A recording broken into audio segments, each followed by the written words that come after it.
મહારાષ્ટ્ર બાદ જો સૌથી વધુ ગણેશોત્સવ ઉજવવામાં આવતો હોય તો તેની સંકોચ વડોદરાનું નામ મોખરે આવે છે।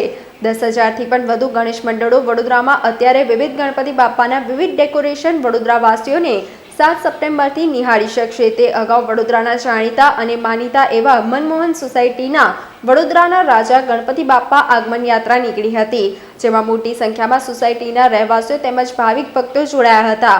ત્યારે આ આગમન યાત્રા દરમિયાન લોકોને પ્રસાદ રૂપે મોદક પણ આપવામાં આવ્યા હતા। ડીજેના તાલ ઉપર મોટી સંખ્યામાં ઉપસ્થિત ભાવિક ભક્તો તેમજ સોસાયટીના રહેવાસીઓ મન મૂકીને ઝૂમી ઉઠ્યા હતા।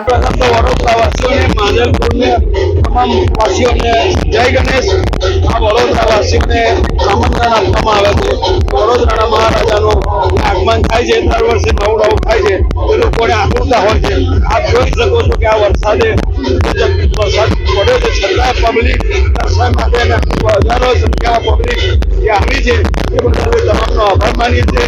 આના કરતા તુલસીધામ પાસે વડોદરા મહારાજા આજે પ્રગટ કરવા જઈ રહ્યા છે, ત્યાં તમામ જોઈ શકશો અને અલગ રીતે જોવા મળશે। એનો લાભો લેવાનું ભૂલતા નહીં। ગણપતિ દાદા તકલીફ પડી છે, તમામને બધાને સહન શક્તિ આપે, આ નુકસાનથી બધાને બચાવે। અને અત્યારે 151 કિલો વિદ્યાલય તરફથી ડોલી તરફથી 151 મોદકનો પ્રસાદનો છે, તે તમામ લોકો લઈને દર્શન લઈને પ્રસાદ લઈને જાય।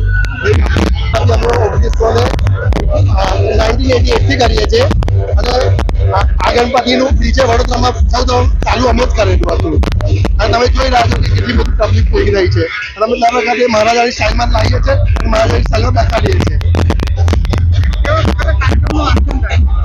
મારા ખાલી અલગ અલગ સ્ટાઇલ આયોજન થાય છે। મહારાજ સ્ટાઇલમાં ભાઈ તુલસી તમારે બહુ મોટો ફાર રાખ્યો છે, તમે જોવા મળશે થોડી વારમાં।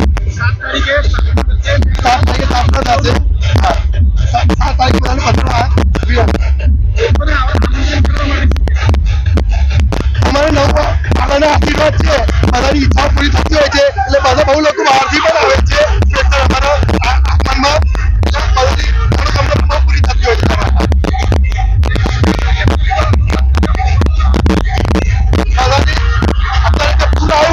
દાદાને પ્રાર્થના કરીએ કે બધા શાંતિથી બધાને સુખી સંપન્ન કરે અને બધા પાછા રોડ પર પાટા પર આવી જાય, લાઈફસ્ટાઈલ પર આવી જાય। મારું નામ જિગ્નેશ બ્રહ્મભટ્ટ છે, હું મનમોહન યુવક મંડળનો એક સભ્ય છું।